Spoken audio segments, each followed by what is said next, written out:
අඩු එහෙම වැස්සක් නැහැ. එහෙනම් අද දවසේ අපි නැවතත් ඔබගේ හිත්ගත් ආදරණීය ගුරුවරයාත් එක්ක අපේ පාඩම් ටික පටන් ගන්නවා. බිනුක පුතා ආයුධය බිනුක? yes sir. ඕකේ දැන් බොරු කියන්න එපා. මොකද්ද බොරු? මොකද්ද බොරු නිපුණි? හරි. හොඳයි. එහෙනම් අද අපි වැදගත් පාඩමක් සමහරට මීට කලින් පොඩ්ඩක් මම කරපු පාඩමක් පැහැදිලි කරපු පාඩමක් වෙන්න පුළුවන්. මහරු ආයුධය මහරු ලැප් එකකින් යන එන්න ප්‍රශ්නයක් දැන කරන්ට් එක නම් දැන් තියෙනවා. දැන් ආවා නේ. හරි. හොඳයි. එතකොට අපි අද දවසේ කතා කරන්න යදන්නේ වැදගත් පාඩමක්. මං කිව්වා ඔයගොල්ලන්ට ද ඔන්ලයින් විභාගය සඳහා මාතෘකා කීපයක් බලා ගන්න කිව්වා. නේද? මාතෘකා කීපයක් බලා ගන්න කිව්වා ඔයගොල්ලන්ට. සයිලන්ට් ලෙටර්ස් ඉගෙනුවා, කලෙක්ටිව් නවුන්ස් ඉගෙනුවා, සිම්පල් ප්‍රසන්ට් අපි ඉගෙනගෙන තියෙනවා. ඔපොසිට්ස් වර්ඩ්ස් ඉගෙනගෙන තියෙනවා. රිෆ්ලෙක්සිව් ප්‍රොනවුන් ඉගෙනගෙන තියෙනවා. මොකක්ද ඒකේ කරන්නේ? කොහොමද ඒකට සම්බන්ධ වෙන්නේ? ඔක්කොම විස්තර මං කියන්නම්. හොඳ? ඒක පස්සේ කරමු. හරි. ඕකේ. එහෙනම් ඉංග්‍රීසි මම මේ කරන්නේ හොඳේ. මම ඉංග්‍රීසි භාෂාව ඉගෙන ගැනීමේ පාසුව සඳහා යම් තැනකදී ක්‍රියාපද සහිත වාක්‍ය අනුව වර්ගීකරණය කරනවා දෙකකට. මතක තියාගන්න මේ අනිත් තැන්වල පොදුවෙන් තියෙනවද නැද්ද ඒවා වෙනම කතාවක්. ක්‍රියාපද සහිත වාක්‍ය වර්ග දෙකකට බෙදෙනවා. ඔන්න මෙහෙම දාගන්න. ඉංග්‍රීසි කියන එක ක්‍රියාපද සහිත වාක්‍ය කියන ලයිස්තුව උඩ වර්ගීකරණය කරනවා දෙකකට. පැහැදිලිද? ක්‍රියාපද සහිත වාක්‍ය the sentences with verbs. the sentences with verbs ක්‍රියාපදත් එක්ක තිබෙන වාක්‍ය ගැනයි මේ කතාව. එතකොට එකක් අපි කියනවා ඇක්ටිව් කියලා. අනිත් එක පැසිව් කියලා අපි කියනවා. එහෙනම් ඉංග්‍රීසි වල ක්‍රියාපද සහිත වාක්‍ය වර්ග දෙකක් තියෙනවා. එකක් ඇක්ටිව් අනිත් එක පැසිව්. එකක් ඇක්ටිව් අනිත් එක පැසිව්. පැහැදිලි නේද? ඇක්ටිව් අනිත් එක පැසිව්. ඉංග්‍රීසි කියන එක අපි ඇක්ටිව් සහ පැසිව් කියලා වර්ගීකරණය කරනවා. මේව දාගන්න. කටුවට ලියා ගන්න මම කියලා තියෙනවානේ කටුවට ලියා ගන්න. ඉන් පස්සේ ඔයගොල්ලන්ට පුළුවන් ඒක හොඳටම හදා ගන්න. ග්‍රැමර් පොතේද ලියන්න ඕනේ? ඔව් ග්‍රැමර් පොතේ ලියා ගන්න පුතේ. write in your grammar book. එතකොට අර ඉංග්‍රීසි කියන එක යටින් ඕනනම් ලියා ගන්න පුළුවන්. You can write under the heading English the sentences නැත්නම් the tenses with verbs ක්‍රියාපද සහිත වාක්‍ය ඉගෙන ගැනීමේ පහසුව සඳහා මම මේම වර්ගීකරණයක් කරනවා පුතේ. ක්‍රියාපද සහිත වාක්‍ය. ඒ කියන්නේ මෙතන කියන්නේ මූලික ස්වරූපෙටම ක්‍රියාපද එනවා. ඒකයි කියන්නේ. හොඳේ. හැම වාක්‍යයකටම ක්‍රියාපදයක් ගන්න පුළුවන්. මෙතන මං කියන්නේ මූලික ස්වරූපෙටම ක්‍රියාපදයක් එන කතාවක්. ඒතර අපි බෙදනවා ඇක්ටිව් පැසිව් කියලා. right.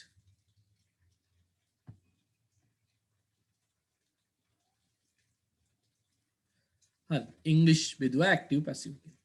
ඒතර අපි බලමු මොකක්ද ඇක්ටිව් කියන්නේ? ඇක්ටිව් කියන්නේ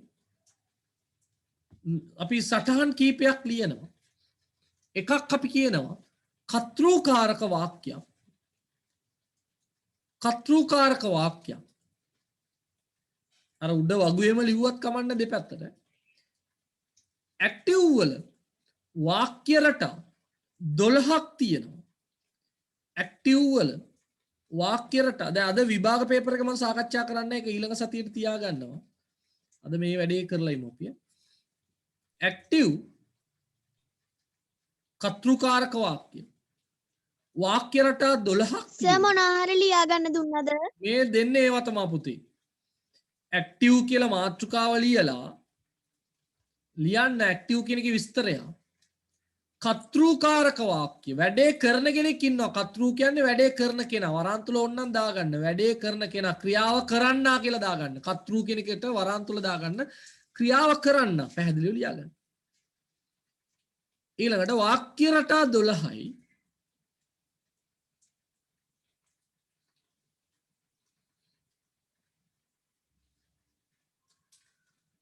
කතෘට මුල් තැන කතෘට මුල් තැන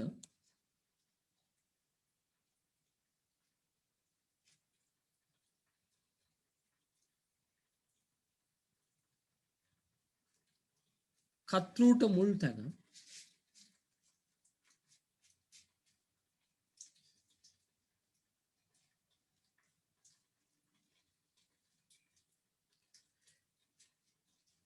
ක්‍රියාවසා කතෘ අනිවාර්ය වේ. ක්‍රියාවසා කතෘ අනිවාර්ය වේ.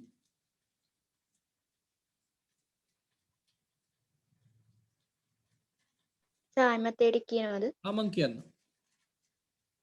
පළවෙනි එක කතෘකාරක වාක්‍ය. පැසිව් ඇක්ටිව් කියන්නේ කතෘකාරක වාක්‍ය. වරහන් තුල ලියන්න ක්‍රියාව කරන්නට මුල් තැන.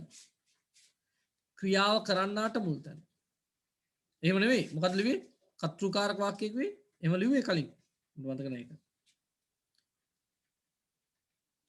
කතෘකාරක කියන එකට ලියා ගන්න ක්‍රියාව කරන්න කියලා එච්චරයි ඈ. ඊළඟට වාක්‍ය රටා 12යි. වාක්‍ය රටා 12යි. ඒකට දෙවෙනිකද? ඔව් දෙක second one. වාක්‍ය රටා 12යි. third one කතෘට මුල් තැන ඒ පිළිවෙල වෙනස් වුණාට කමක් නැහැ. හොඳේ කතෘට මුල් තැන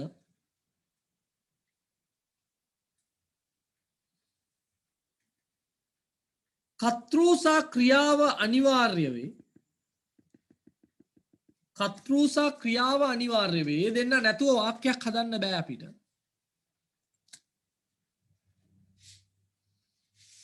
කතෘසා ක්‍රියාව අනිවාර්ය වේ.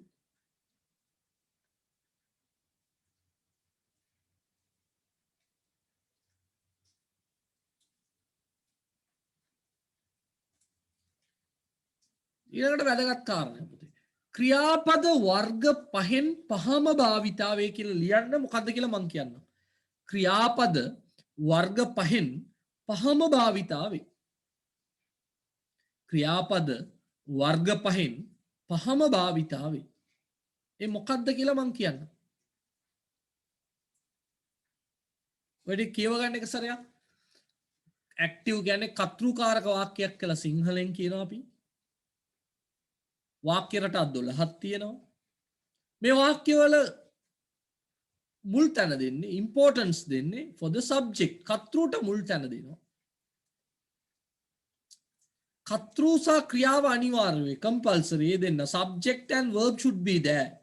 Without subject or verb we can't make a sentence නේ. කතෘ කෙනෙක් හෝ ක්‍රියාවක් නැතුව ඔය දෙකෙන් දෙකම තියෙන්න ඕනේ. ඇක්ටිව් වාක්‍යයක් අපිට හදන්න බෑ. ඊළඟට ක්‍රියාපද වර්ග පහින් පහම භාවිතාවේ. ක්‍රියාපද වර්ග කීයක් තියෙනවා කියනවද එතකොට? ක්‍රියාපද වර්ග පහක් තියෙනවා කියනවා. මොනවාද ඒ වර්ග පහ? මේ තියෙන්නේ ක්‍රියාපද පුතේ වර්ග පහක් තියෙනවා.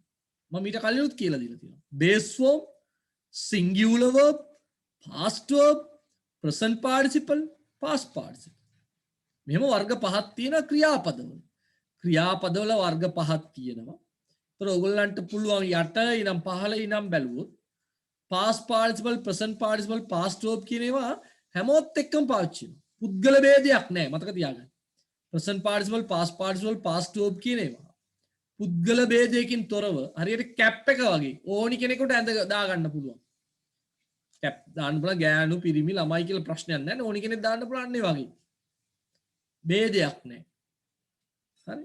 නමුත් base form එකයි singular කියන එක පොඩක් වෙනස්.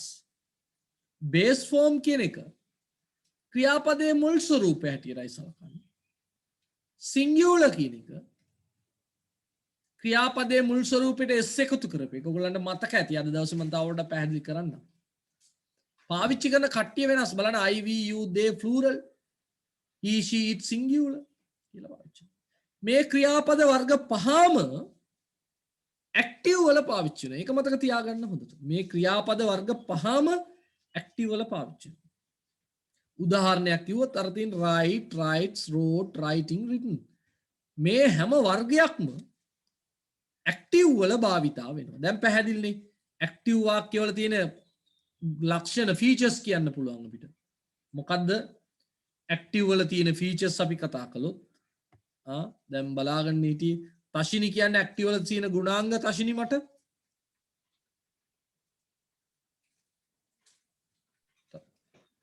කර්තෘකාරක වාක්‍ය ඔව්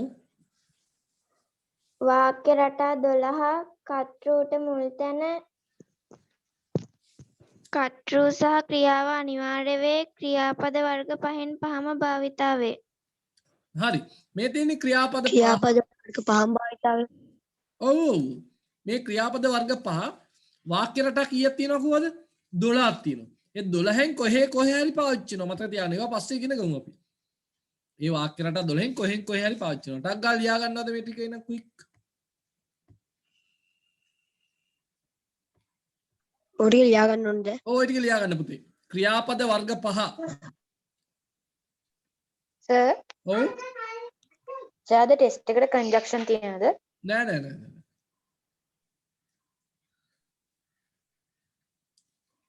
හරි මේ ටික ලියා ගන්න. සර් මම දැනුම සම්බන්ධුනේ මේ ගොඩක් ලියන්න තියෙනවද? මෙන්න මේ ටික ලියා ගන්න පුතේ. කවුද අකෙන්ද?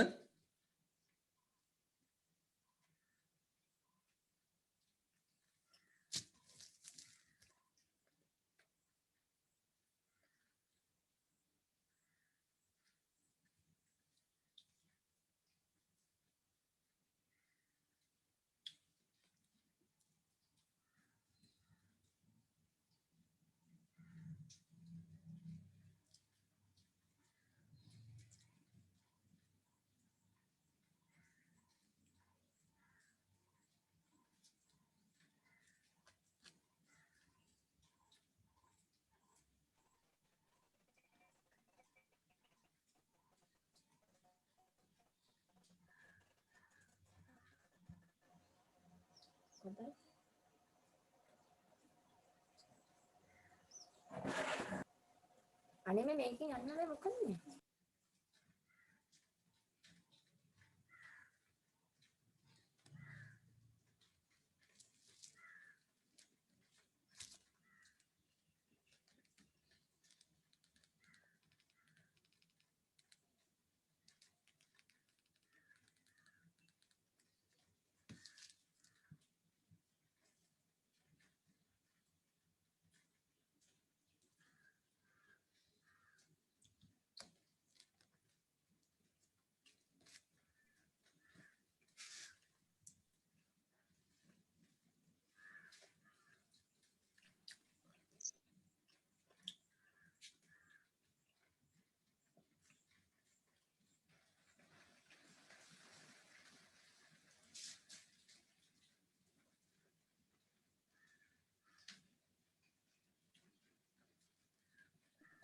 සර් ඔව් පුතේ.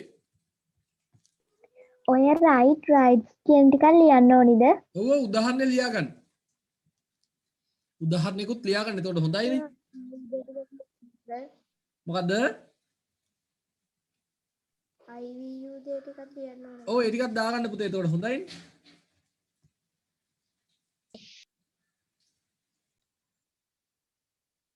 රයිට්. එහෙනම් ක්‍රියාපද වර්ග පහෙන් පහම පාවිච්චි කරනවා. දැන් අපි එන් එක වාක්‍ය රටාවක් ගැන කතා කරනවා. ඇක්ටිව් වල එක රටාවක් තමයි දැන් කතා කරන්නේ. දැන් කවුරු ඇහුවනේ ඒ රටාව ගැන තමයි කතා කරන්නේ.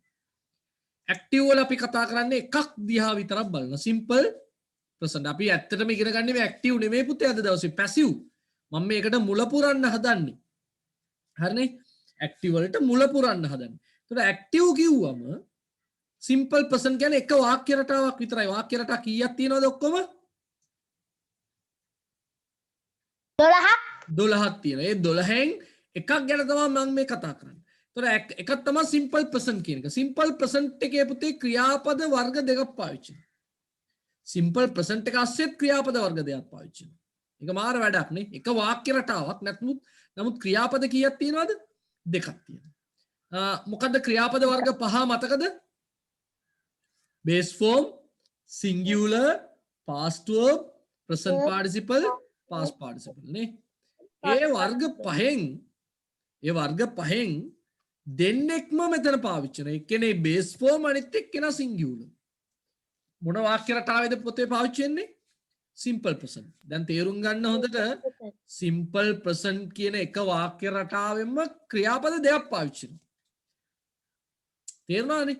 අනිත් වාක්‍ය රටාවල කවදාවත් ක්‍රියාපද දෙකක් පාවිච්චි කරන එක ක්‍රියාපදයයි තියෙන්නේ. මෙයා විතරයි අමුතු පොඩ්ඩක්. ඒකයි මෙයාගේ අමාරු.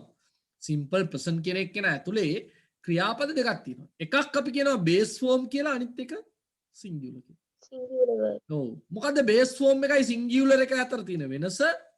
වෙනස්කම් දෙකක් තියෙනවා.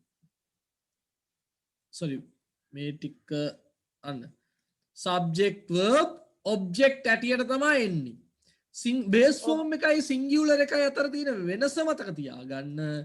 base form singular කියන්නේ ක්‍රියාපදයේ මුල් ස්වරූපය සහ මුල් ස්වරූපෙට s es ies එකතු කරපු පදයට අපි කියනවා singular කියලා. මුල් ස්වරූපෙට කියන්නේ අපි base form. එහෙනම් මුල් ස්වරූපෙට s es ies එකතු කළ ස්වරූපෙට අපි කියනවා singular verb කියලා. ලියලා තියාගන්න. ඔන්න යටින් ලියාගන්න base form යන මුල් ස්වරූපෙට s es ies base form යන මුල් ස්වරූපෙට s es සර් මට ටිකක් ලියන්න ඕනද? නෑ පොඩ්ඩක් ඉන්න මං කියන වාක්‍ය ලියාගන්න. base form යන මුල් ස්වරූපෙට s es ies එකතු කළ ස්වරූපය singular verb වේ.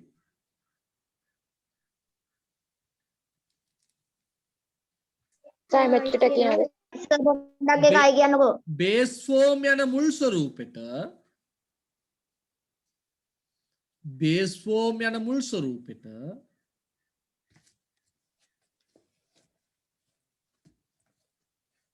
s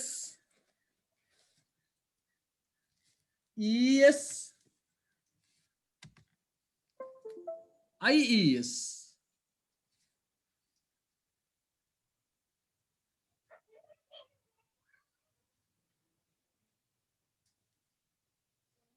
එකතු කළ ස්වරූපය singular verb වේ.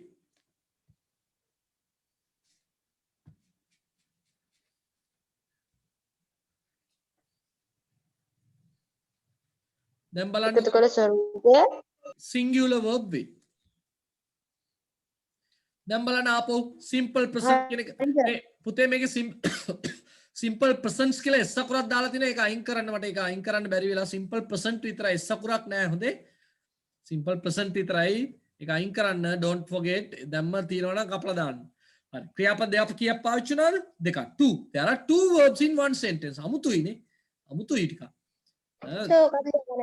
අපට කියන්නේ. එතකොට වර්ග දෙකක් තියෙනවා base form singular. අන්න බලන්න වරාන් තුල දාලා තියෙනවා.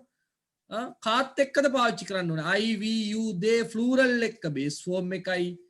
he she it singular එක්ක singular verb එකයි පාවිච්චි. එහෙනම් උදාහරණ we come you eat the boy sing කියලා තියෙනවා. මේ පැත්තේ he comes she eats boy sings කියලා තියෙනවා. පැහැදිලිද? එහෙනම් මේක ලියා ගන්න ටක් ගාලා. boy sings කියලා නෙමෙයිනේ තියෙන්නේ. නෑ boy sings. ඔව් එතන s අකුරක් වැරදිලා නේ. sorry s අකුරක් අහිමි වෙලා. boy sings කියලා s අකුරක් දාගන්න. boy sings කියලා s අකුරක් දාගන්න. විනාඩි කිහිපයක් කරන් ලියා ගන්න බලන්න.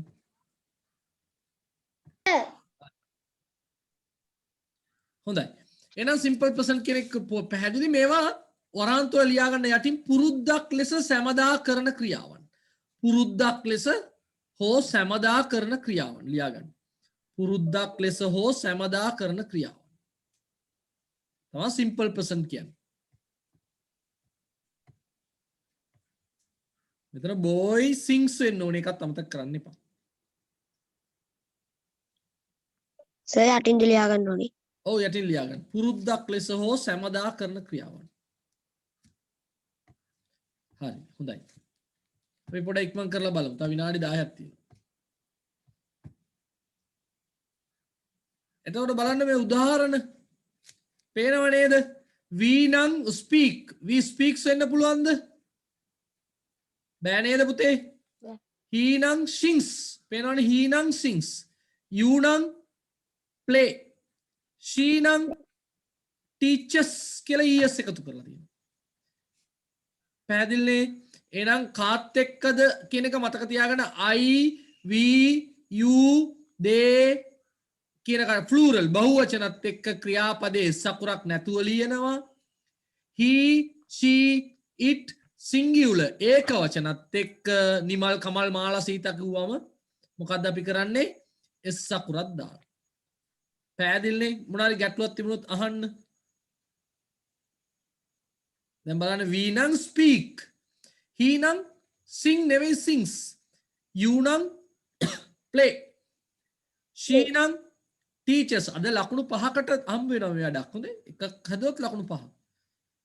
they inform. අපි බලමු කොච්චර දුරට සාර්ථක වෙයිද කියලා. සර් ඔව්. එතකොට අයි නැතුව මගේ නම කිව්වොත් එහෙම එතකොට එන්නේ නැත්තේ. ඒ කියන්නේ නිපුණි කියලා කිව්වොත් කියන්නකෝ. එතකොට එස් සකුරක් දාන්න. නමක්නේ. නිමල් කිව්වොත් එස් සකුරක්. හැබැයි නිමල් and කමල් කිව්වොත් එස් සකුරක් දාන්නේ නැහැ. බහුවචනයක්නේ. තේරුණානේ? dog කිව්වොත් barks කියලා කියන්න ඕනේ එස් සකුරක් දාලා. හැබැයි dogs කිව්වොත් bark වෙනවා. අන්න වෙනසක් වෙනවා. මතක තියාගන්න හොඳට. කමල් කිව්වොත් runs වෙනවා. කමල් and නිමල් කියලා කිව්වොත් එහෙම run වෙනවා. දැන් පැහැදිලිද? yes sir. ඔව් සර්. ඔව්. සෝ ඔය ටික ලියා ගන්න ඕනද? නෑ නෑ මේ මං කියන උදාහරණයක් විතරයි. දැන් කොහොමද බලන්න සබ්ජෙක්ට් තියනවද? කර්තෘ කෙනෙක් ඉන්නවද? yes. ඔව් we he you කර්තෘ. verb එකක් තියනවද? ක්‍රියාපදය මොකද්ද? අර speak sings play teaches inform තියෙනවා. ඊළඟට object එකක් තියෙනවා. කර්මපදයක් තියෙනවා. හරි. පැහැදිලිනේ? කර්මපදයේ තමයි අපිට English, new songs, cricket, Tamil, the others කියනවා කර්මපදේ. හරි හොඳයි. ඔන්න අපි යනවා අපේ ඔන්ලයින් විභාගය ගැන විස්තරයක් කියන්න. දැන් මුලින්ම ඔයගලන්ට මම ලින්ක් එකක් යවනවා. හොඳට ආගන්න විනාඩි 7ක් තියෙනවා. මම ඔයගලන්ට ලින්ක් එකක් යවනවා ඔයගලන්ගේ ගෲප් එකට. තේරුණාද? පැහැදිලිද? ගෲප් එකට ලින්ක් එකක් යවනවා. ඒ ලින්ක් එක එබුවෑන් පස්සේ මෙන්න මේ පළවෙනි grade 8 English කියලා මුලින්ම එකක් තියෙන්නේ පේනවද? එතනට එනවා. දැන් දෙමව්පියෝ ඉන්නවා නම් පොඩ උදව් කරන්න කවුරු හරි ඉන්න. දෙමව්පියෝ ඉන්නවද පුතේ ගෙවල් වල? ඔව් සර්. දෙමව්පියන්ට පොඩ්ඩක් කතා කරන්න සද්දයක් දාලා එන්න කියන්නේ ඒගොල්ලන්ටත් බලා ගන්න කියන්නේ ඕගොල්ලන් කරන හැටි ඒගොල්ලන් බලන එක වටිනවා. අම්මේ කියලා කෑ ගන්න බලන්න. සර් විදුසර එකේ දින්නේ. ඇයි ඔයාට ඇහෙනවද? ඔව් ඇහෙනවා. ඒකනේ මගේ සුවඳ එනවා ඇති. ඒක තමයි. සර් ගඳ නම් එනවා සුවඳක් නැහැ වේද. අයියෝ ඔයගොල්ලන්ගේ අර පිටිපස්සේ කාණුවනේ. හරි හොඳයි. දෙමව්පියන්ට කතා කරන්න පුතේ දෙමව්පියෝ ළඟ හිටියොත් හොඳයි. අපි මේක කරලා බලමු අද ඔයගොල්ලන්ට කොච්චර දුරට සාර්ථක වෙනවද කියලා. හරි. දැන් ඕගොල්ලන් අර මං යවන ලින්ක් එක එබුවෙන් පස්සේ මේ මුලින්ම grade 8 English කියලා සත්‍යා කියලා මොකක් කර නමක් එක්ක තියෙන එහෙම එකක් එනවා. ඒක ආවම පස්සේ අනිවාර්යයෙන් අර name කියන තැන ඔයගොල්ලන්ගේ නම type කරන්න. හරිනේ? ඔයගොල්ලන්ගේ නම type කරන්න. සඳෙව් කියලා හරි මොකක් හරි type කරන්න. ඊළඟට යට ස්කූල් කියන තැන බලන්න පොඩි ඊතලයක් වගේ එකක් තියෙනවා. ඒක එබුවෙන් පස්සේ කෑලි දෙකක් එනවා. එක ඉස්කෝලේ එක නමයි අද කියලා කෑල්ලක් එනවා. ඔයගොල්ලන් අද කියන එක ඔබන්න ඕනේ. දැන් පැහැදිලි මේකට දෙමව්පියෝ පොඩ්ඩක් හෙල්ප් කරන්න. ඊළඟට next කියන එක ඔබන්න. පැහැදිලිනේ? ඊළඟට next කියන එක ඔබන්න. එබුවෙන් පස්සේ පළවෙනි ප්‍රශ්න 5 මෙන්න මේ විදිහට එනවා. අර බලන්න අංක 1 unpleasant කියලා තියෙනවා. එතකොට unpleasant කියන්නේ ස්තන් දෙකට ගැලපෙන අකුර මොකද? ඊයේද ඒයිද ඒඑස්ද කියන තැන ඔයගොල්ලෝ එබුවෙන් පස්සේ රවුම් අස්සේ ක්ලික් කරාන් පස්සේ එතන මාක් එකක් වැටෙනවා. හරි නේද? උතන්ට වෙනකම් මොනවා හරි ප්‍රශ්නයක් තියෙනවද? ආයි උත්තර වෙනස් කරන්න බැරිද? උත්තරේ වෙනස් කරන්න. පුළුවන් එකක් වැරදුනා නම් ආපහු අනිත් එක ක්ලික් කරාම මේක නිකම්ම නැති වෙනවා. හරි නේද? ප්‍රශ්න කීයක් කියලා? අපිට පේපරේ ලියලා ඉවර වෙලා ආයෙත් මුල ඉඳන් බලන්න බැයිද? බෑ. එහෙම බලන්නේ මොකද? කැත ලැජ්ජ නැද්ද? හරි. දැන් මෙතන ප්‍රශ්න 5ක් තියෙනවා. මේ ප්‍රශ්න ඉවර වුණාම යටින් තියෙනවා next කියලා කෑල්ලක්. හොඳේ next එබුවෙන් පස්සේ ආයෙ වෙන එකකට යනවා.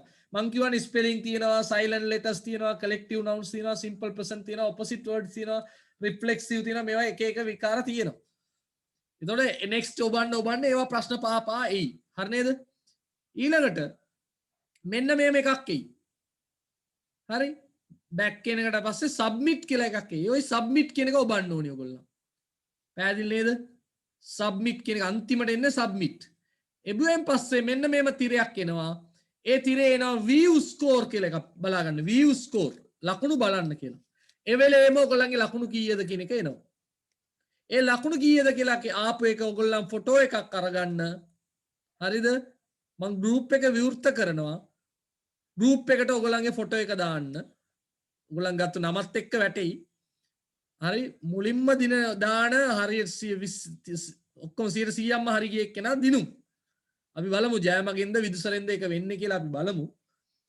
එතකොට ඔයගොල්ලන්ට විනාඩි 15ක විතර කාලයක් දෙනවා මම ඔය වැඩේට දැන් මොනවා හරි ගැටලුවක් තියෙනවද අහන්න දැන් මොනවා හරි ගැටලු තියෙනවා නම් අහන්න දැන්ම අහන්න මොනවාද කොච්චර වෙලා තියෙනවද විනාඩි 15ක් ඇති පුතේ සර් ප්‍රශ්න කීයක් තියෙනවද ප්‍රශ්න 25ක් විතර තියෙනවා පුතේ ප්‍රශ්නයකට වෙලා කීයද එහෙම එකක් නෑ තමන් ඉක්මන් කරන්න ඕනි හරි මම විනාඩි 20ක්ම දෙන්නම්කෝ විනාඩි 20ක් දෙන්නම් කාලේ සර් ලකුණු ස්ක්‍රීන්ෂොට් ගහලා දාන්නේ ඔව් ලකුණ ස්ක්‍රීන්ෂොට් එකක් අරගෙන ඒක මට දාන්න ගානට කපලා අරගෙන ෆොටෝ එකක් දාන්න මට නමයි ලකුණු ටිකයි තිබුණොත් ඇති ගෲප් එකට දැන් ගෲප් එක විවෘත කරලා තියෙන්නේ දාන්න පුළුවන් ෆොටෝ එක මුලින්ම දාන එක තමයි දිනුම් හොඳේ ජයමගහද විදුසරද මන් දන්නේ සර් දැන් කට් වුණාම දාන්න ඕනේ ඔව් දැන් කට් වෙච්ච ගමන් මම ඔයගොල්ලන්ට ගෲප් එකට දානවා ලින්ක් එක සර් ඔව් අන්තිමට මේ ලකුණු ටික ෆොටෝ එකක් ගහලා ගෲප් එකට දාන්න ඕනද ඔව් ගෲප් එකට දාන්න ඕනේ හරිනේ කරන්න විනාඩි 20යි ෆොටෝ දාන්න විනාඩි 5ක් එක්ක විනාඩි 25ක් දෙන්නම් ඔයගොල්ලන්ට විනාඩි 25ක් අඩි විනාඩි 20න් ඔක්කොම ඉවර කරන්න විනාඩි 20න් අපි පන්තිය පටන් ගන්නවා දැන් වෙලාව 3:50යි එහෙනම් 4:10ට මම පන්තිය පටන් ගන්නවා හොඳේ 4:10 එනකොට පන්තිය පටන් ගන්නවා ලෑස්ති වෙලා ඉන්න හරිද ගැටලුවක් තියනවද තව සර් ඔව් සර් මේ සම්පූර්ණයෙන්ම පේපර් එක ලියුණාට පස්සේ ලකුණු දාන්න ඕනේ නැත්නම් එකින් එකට නැත්නම් මගදී දාන්න බෑනේ පුතේ මගදී දාන්න බෑ සම්පූර්ණ ලකුණු කරන්න ඕනේ ඔක්කොම ටික සර් සම්පූර්ණ කරොත් තමයි view score කියන තැනට යන්න පුළුවන් ඔයගලන්ට ඔව් සර් එක්සෑම් එක පටන් ගන්න 4:10ටද නෑ එක්සෑම් එක පටන් ගන්නවා දැන් කට් වෙච්ච ගමන් මම දානවා ඔයගලන්ට 3:55ට දානවා මම ඔයගලන්ට 3:55ට දාලා 4යි කාලට පටන් ගන්නම් එතකොට හරිනේ 4යි කාල වෙනකොට ඔයගොල්ලෝ ෆොටෝ එවලා තියෙනවා හරිනේ ගැටලුවක් තියනවද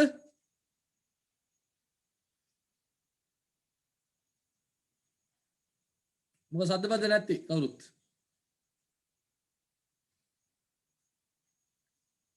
හරි නේද මුලින්ම එනවා 9යි ඉස්කෝලේට අද කෙනෙක් ගන්න ඇහුණාද ඒක 9යි ඉස්කෝලේ කියන තැනට මොකද ගන්න අද කියන එක නැත්නම් තරුවක් නීතලයක් වගේ තියෙන ක්ලික් කරාම එනවා ඉස්කෝලේ වල නම් දෙකක් ඒකේ අද කියන OTHR කෙනෙක් ගන්න ඊළඟට next ඔබන්න ඊළඟට ප්‍රශ්න වලට උත්තර තිත් වලට ඩොට් ඩොට් තියාගෙන යන්න ඊළඟට ආපහු මොකද මේ අතින් එබුවෙන් පස්සේ ක්ලික් වෙනවා ඊළඟට ආපහු next ඔබන්න next ඔබලා අන්තිමට view score ලකුණු පෙන්නයි ෆොටෝ එකක් ගන්න හරිනේ නැත් තියනවාද මොනවාද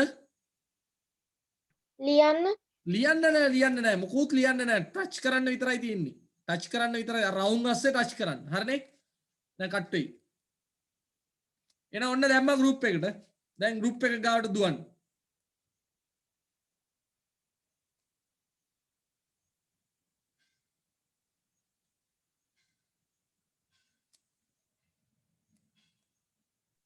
සර් දැන් යන්නද යන්න දැම්මා ගෲප් එකට දුවන්න